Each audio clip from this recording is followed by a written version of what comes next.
Okay, so Crazy Chris 576 says, I have a date on Sunday. We're going to see Captain America and then getting coffee. I have literally no idea what we should talk about over coffee. Please help provide suggestions. Let me tell you, number one way to develop conversation, okay? Are you ready? Are you ready? It's easy. It's easy, and I say the number one way, like there's a data scientist somewhere who's analyzing conversations and can be like, we see that conversation moves up and right when this happens. I don't know anything about that shit in the slightest. But okay, here's the way that you go on a date if you want to have the conversation. First of all, ask lots of questions. What do you like to do for fun? Right? This is how you start. You just want to saw Captain America? What'd you think of Captain America? Okay, ask lots of questions. Ask things like, we liked your fun, you just saw Captain America, what you think of that character? Wasn't that character weird to you? Something like that. And then, and here's the important part, because anyone can ask a question. Are you ready for the important part? Are you ready? This is a really big Crazy Chris 576, okay? About to bestow upon you critical conversational knowledge. Alright, are you ready? Here's the important one. Respond to the last part of the sentence. That's it. That's what you have to do. Respond to the last thing, okay? And this is what I mean. So for instance, if someone says, if I say, how was your day? And they go, well, I went to the post office, I bought a card, it's my mother's birthday coming up. Just respond to that last part, it's my mother's birthday coming up. Do you normally just send her a card? Or do you go ham and get huge presents? The reason I say the respond to the last part of the sentence is twofold. First of all, it makes you fucking listen. Because I think the biggest reason people don't have good conversations is because they just stop listening.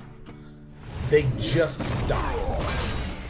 It's like, oh, well, I went to the store and I got a card because my mother's birthday coming up. What kind of store? Like, people latch onto the first thing when they're nervous and they just stop listening. So by waiting till the end of the sentence to begin to respond, you're actually staying present, you're actually listening in the conversation. And also by responding to the last thing, it actually creates a more natural conversational flow. This is something that was very, very useful when doing commentary. 1 and 3, GG. Very useful when doing commentary because, you know, my co-caster can be like, oh yeah, Terran vs. Protoss is a really tricky matchup for the Terran player right now because of... And then you might go through a long explanation of that and then might end with, but, you know, like, SOS is a player who has shown weakness against Terrans in the past, so I really think that he has a good... Or there's a good possibility that Pult can take down SOS in this series. It's very easy to just hear that whole thing, and I love talking about strategy, so I hear that first thing, Terran vs. Protoss is tricky for Terran right now, long explanation as to why, but SOS has been struggling, so I think Pult has a good chance. It's very easy for me to go to that very first thing that he said, the Terran vs. Protoss strategy, and to go, yeah, another reason why Terran vs. Protoss strategy is important is blah, but what I really should be responding to is that last thing that my co-commentator said. Yeah, because SOS has been struggling with Terrans in the past, and I think Pult has a good chance. And what I should do is say, I've been watching Pult stream a lot lately, right? The closer I can get to matching what the end of the sentence is of my co-commentator, the more natural everything sounds, and the more it sounds like a conversation. Dr. Loveshack says, Sean, what happens when I reply to the end of the sentence, but in trying to relate or continue conversation, I sometimes seem like I one-up someone. I feel like I know tons of random useless crap, so when someone is talking about anything I can relate in some small way, I often come off as a know-it-all. In reality, I'm super excited to share my knowledge of pointless stuff.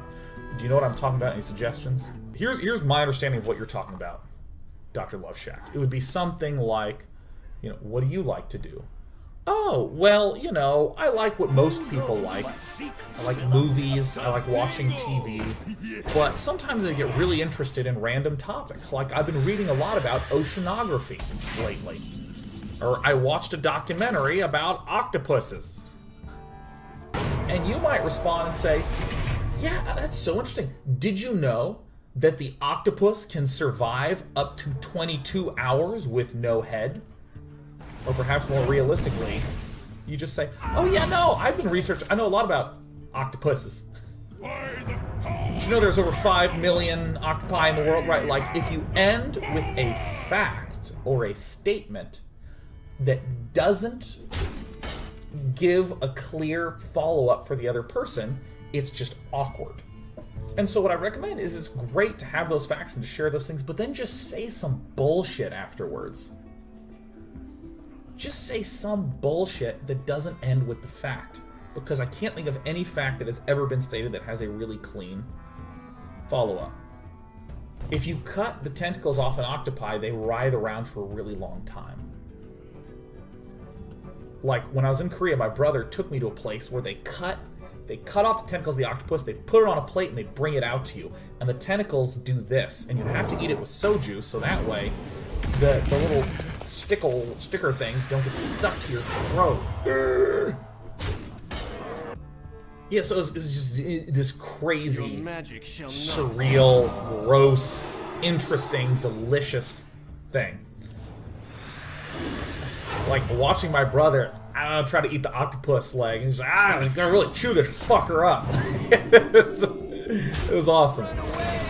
And so, I think a weird way to state that would be if someone was talking about octopuses and I said, did you know that if you cut the head off an octopus, the tentacles writhe around for a while? Or when you cut the head off an octopus, the tentacles continue to writhe around for up to 5 to 6 hours afterwards.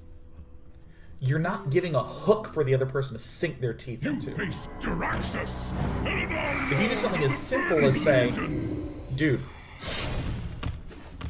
if you cut the head off, the tentacles writhe around for a while.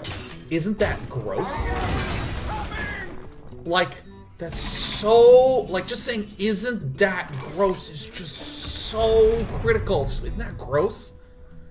I can't believe, can you imagine it writhing around? Like, just a little hook at the end there.